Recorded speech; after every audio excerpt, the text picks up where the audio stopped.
terima kasih teman-teman, dan assalamualaikum warahmatullahi wabarakatuh.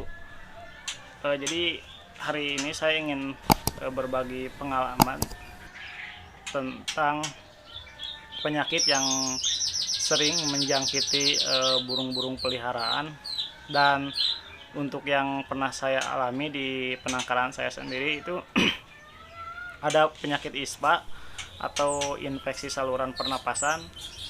Dan di tempat saya sendiri saya sudah mengalami kurang lebih 3 kali itu terjadi ke burung trotolan saya, dan tiga-tiganya mati.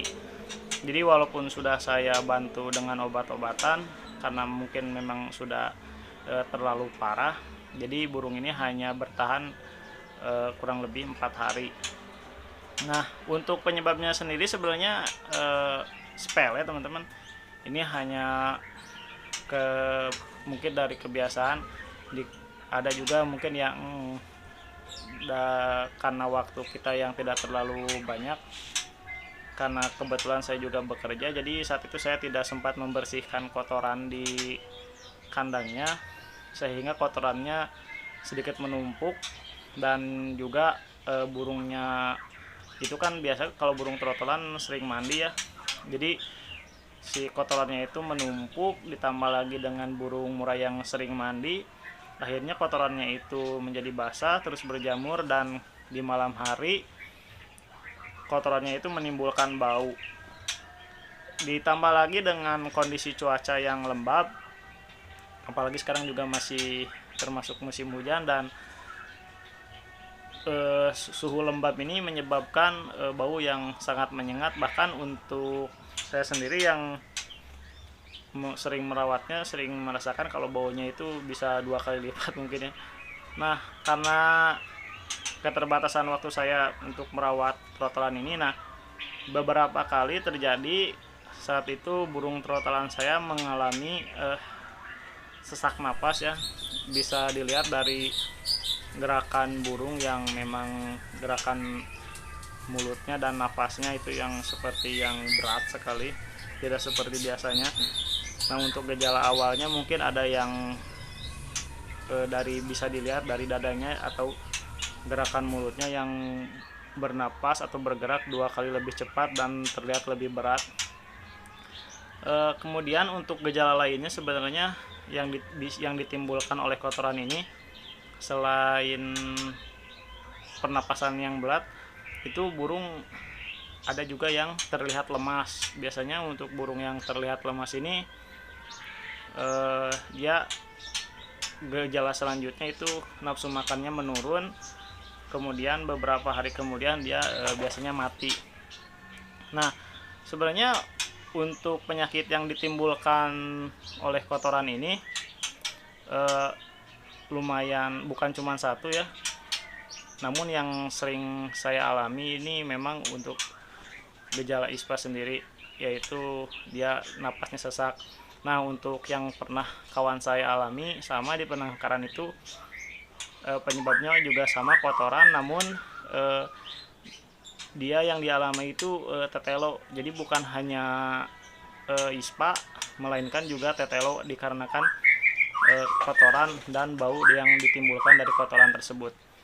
Nah, untuk menanganinya sebenarnya kalau diberikan obat bisa sih, hanya saja mungkin saya sebagai penangkar dan yang sudah mengalami beberapa kali dan ini dirasa cukup merugikan, sebaiknya kita mencegahnya dengan cara rajin-rajin membersihkannya, baik itu membersihkan kotoran di kandang ataupun membersihkan kerodomnya.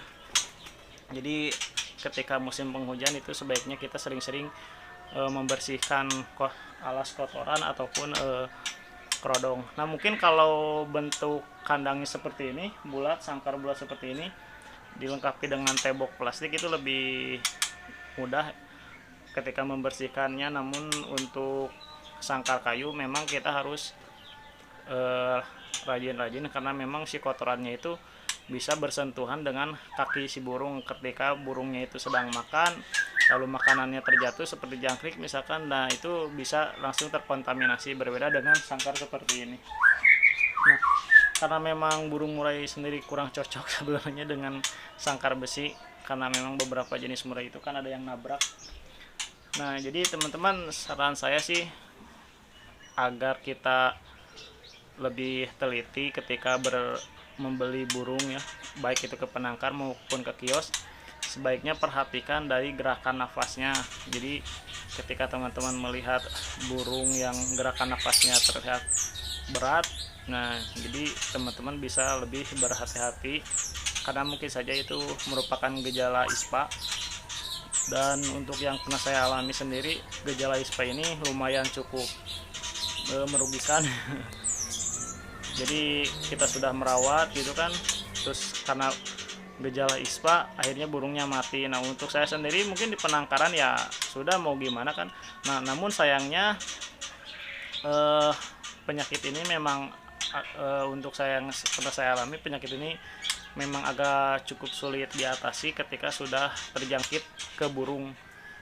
Karena yang sudah saya alami itu ya memang beberapa kali burungnya memang mati dan tidak tertolong.